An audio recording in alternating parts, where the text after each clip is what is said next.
बिस्मिल्लाहिर्रहमानिर्रहीम। अस्सलाम वालेकुम स्टूडेंट्स। आज हम फर्स्ट ईयर का chapter number 1 number system start करेंगे, ठीक है। जिसमें सबसे पहले हम कुछ नंबर्स के सेट के बारे में पढ़ेंगे। इसके अलावा हम प्रॉपर्टीज़ पढ़ेंगे, ठीक। और फिर हम एक्सरसाइज पे आएंगे, एक्सरसाइज 1.1। तो सबसे पहले अगर हम यहाँ पे देखें तो नंबर्स की हम बात करते हैं कि पहले काउंटिंग किस तरीके से होती थी। तो हम सबको पता है कि पहले स्टोन्स पे काउंटिंग होती थी, ठीक है। फिर ऐसे लाइंस लगा लिया करते थे, फिर कुछ सिंबल्स जो है वो बना दिए गए, तो उससे पता चल जाता था। अब जैसे आपके पास पहले क्या होता था कि ये सिंबल 10 के लिए यूज़ हो रहा है, ठीक है। ये सिंबल जो है वो 100 के लिए यूज़ हो रहा है। अगर आपने लिखना है यहाँ पे 300, तो आप किस तरीके से लिखेंगे, आप 3 सिंबल्स बना लेंगे 100 के, 100 के जो आपके पास सिंबल हैं, कितने 300 हैं, 3 सिंबल्स बना लेंगे, ठीक है। या अगर आपके पास लिखा हुआ है 324, तो आप किस तरीके से करेंगे, 3 आप ये सिंबल बनाएंगे, ठीक है। इसी को कंटिन्यू कर लेते हैं। तो 3 आप ये सिंबल बनाएंगे, 2 आपके पास 10 इसको रिप्रेजेंट करता है, तो 20 आपके पास जो है प्लेस पे है, तो 20 को हम किस तरीके से यहाँ पे लिखेंगे, ये सिंबल्स 2 आपके पास बन जाएंगे, और 4 को आप लाइन से रिप्रेजेंट करेंगे, छोटी स्मॉल लाइन से, ठीक है। तो ये हमने लिख दिया 324। तो पहले सिंबल्स होते थे, उसके बाद जो है वो काउंटिंग इंट्रोड्यूस कर पाई गई जो आपकी डेली लाइफ में यूज़ हो रहे थे, जिनको हम कहते हैं नेचुरल नंबर, ठीक है।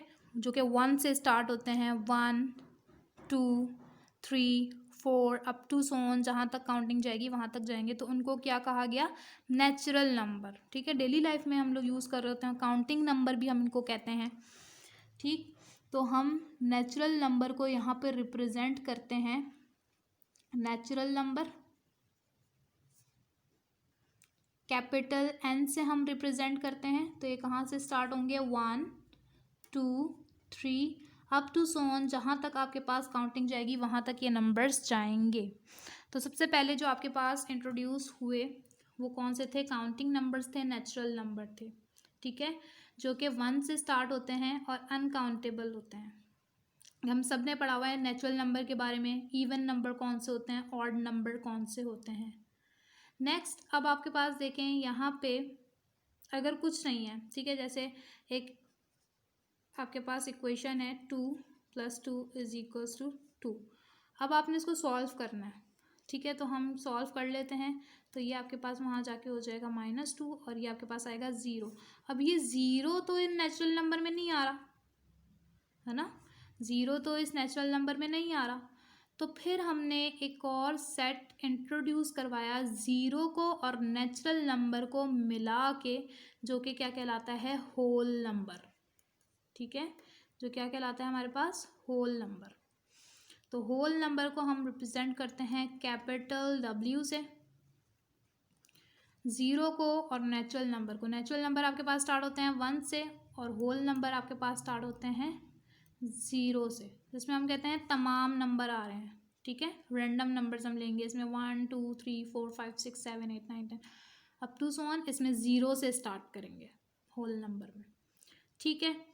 फिर अगर हमने देखा कि जैसे हम माइनस करवाएं 10 में से, -10 + 3, तो प्लस माइनस माइनस और 10 - 7। अब ये -7 तो इन दोनों सिस्टम में नहीं आ रहा, इन दोनों सेट्स में आपके पास नहीं आ रहा, ठीक है, ना नेचुरल नंबर में ना होल नंबर में। तो हमने एक और सेट यहाँ पे इंट्रोड्यूस करवाया इंटीजर्स का। इंटीजर्स रिप्रेजेंट हम करेंगे Z से, कैपिटल Z से, ठीक है। तो इसमें आपके पास कौन से नंबर आए, -3 -2 -1 0 1 2 3 अप टू सो ऑन, ठीक है। कि ये आपके पास सारे माइनस के नंबर, इसका मतलब क्या हो रहा है, ये डिक्रीज होता चला गया, उस साइड पे जाएगा तो डिक्रीज होगा, इस साइड पे जाएगा तो इंक्रीज होगा। ये आपके पास नंबर डिक्रीज होते चले जा रहे हैं, सारे माइनस के नंबर 0 और सारे पॉजिटिव के नंबर किस में आएंगे, इंटीजर्स में। सबसे पहले कौन से इंट्रोड्यूस हुए, नेचुरल नंबर, जो कि स्टार्ट होते हैं 1 से। देन उसमें होल नंबर भी आ गया, फिर हमने देखा ज़ीरो नहीं आ रहा तो हमने कहा एक और सेट बनाया जिसमें हमने नेचुरल नंबर भी डाल दिए और होल नंबर भी। फिर अब माइनस के नंबर का मसला आ गया कि नेगेटिव जो नंबर है, तो फिर हमने एक और सेट बनाया इंटीजर्स का जिसमें हमारे पास नेगेटिव के सारे नंबर ज़ीरो और पॉजिटिव के सारे नंबर आ गए, उसे हमने क्या कहा इंटीजर। हम इसे इस तरीके से भी लिखते हैं कि अगर सिर्फ पॉजिटिव इंटीजर्स की बात हो रही है तो हम प्लस के नंबर्स लिख लेते हैं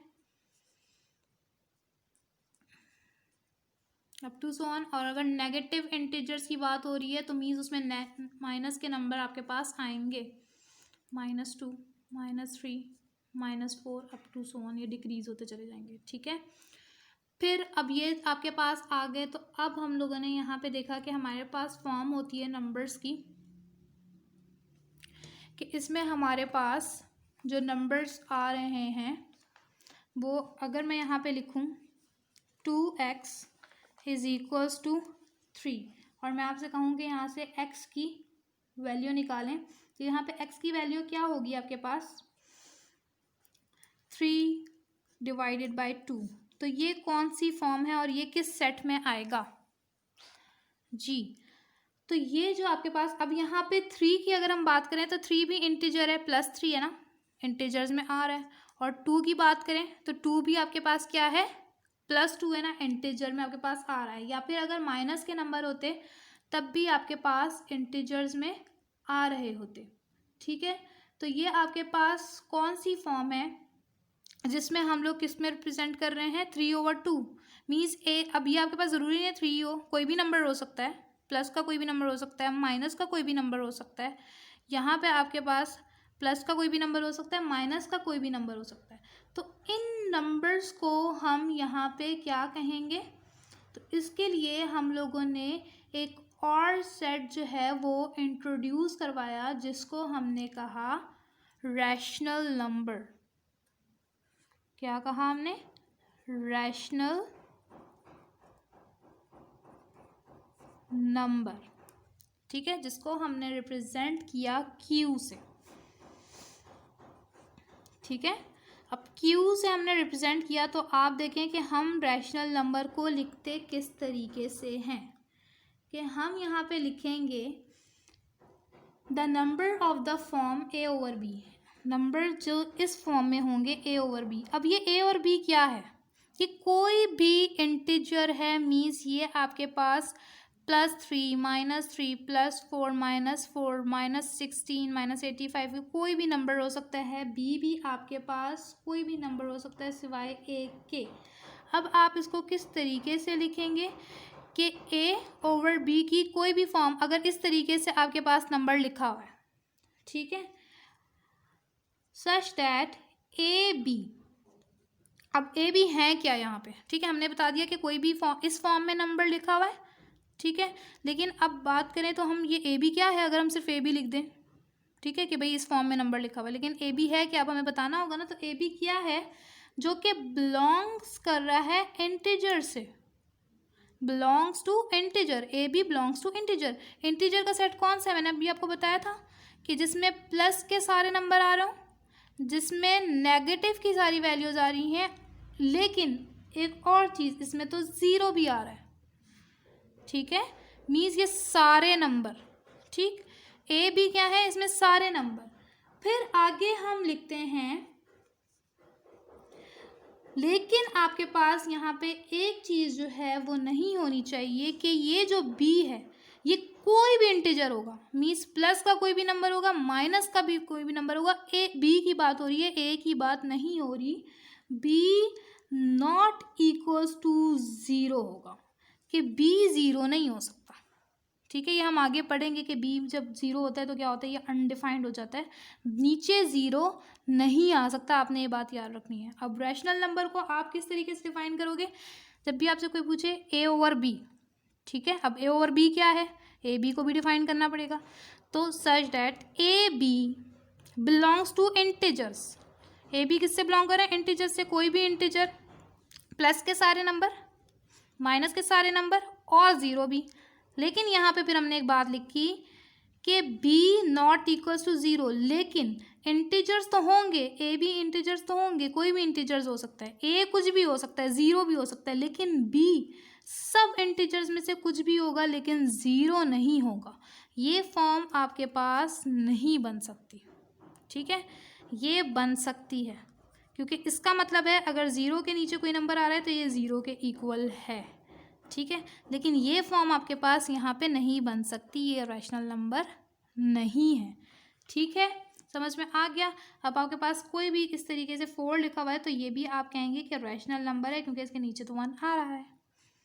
ठीक, अच्छा, इसके बाद अगर हम बात करें, ये तो अगर रैशनल नंबर, ठीक है, फिर हम आते हैं जो इस फॉर्म में नहीं लिख सकते जिन नंबर्स को, उनका क्या होगा।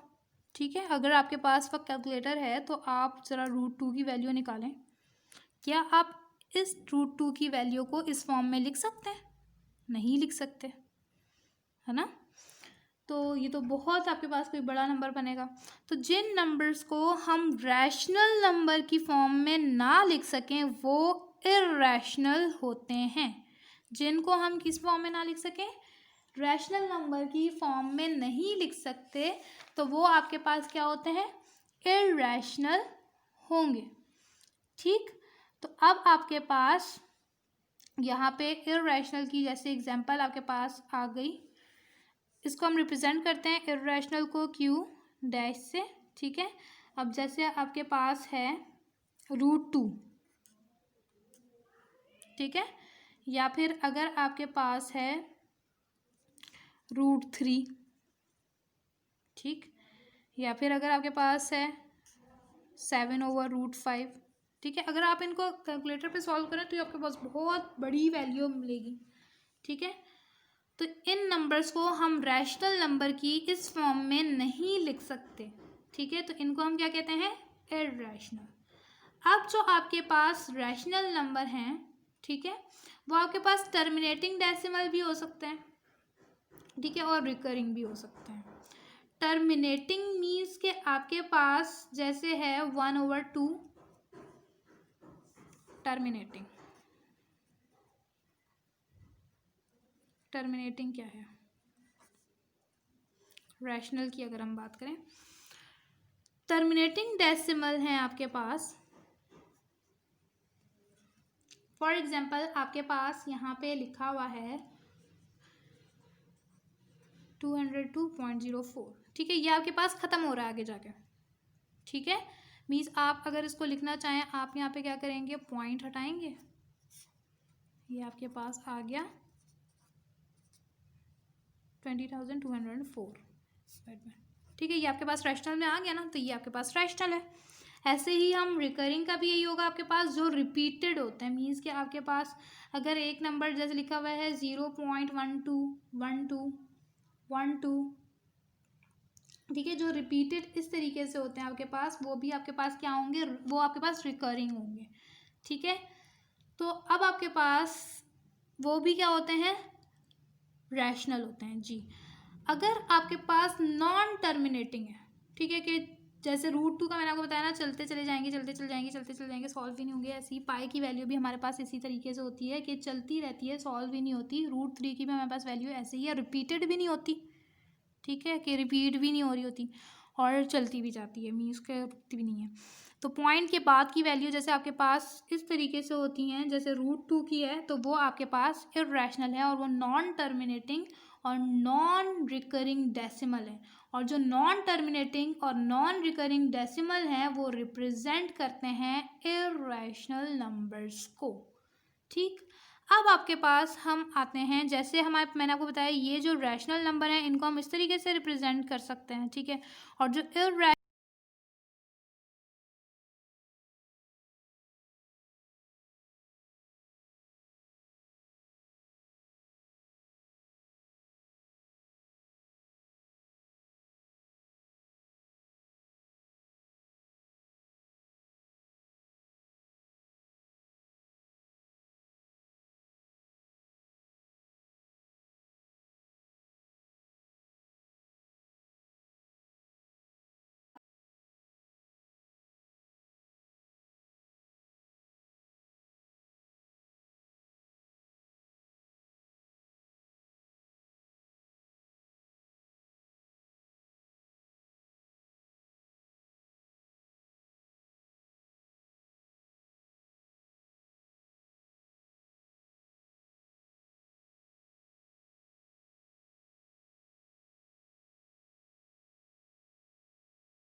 आ जाते हैं। नेक्स्ट हम पढ़ेंगे प्रॉपर्टीज रियल नंबर की।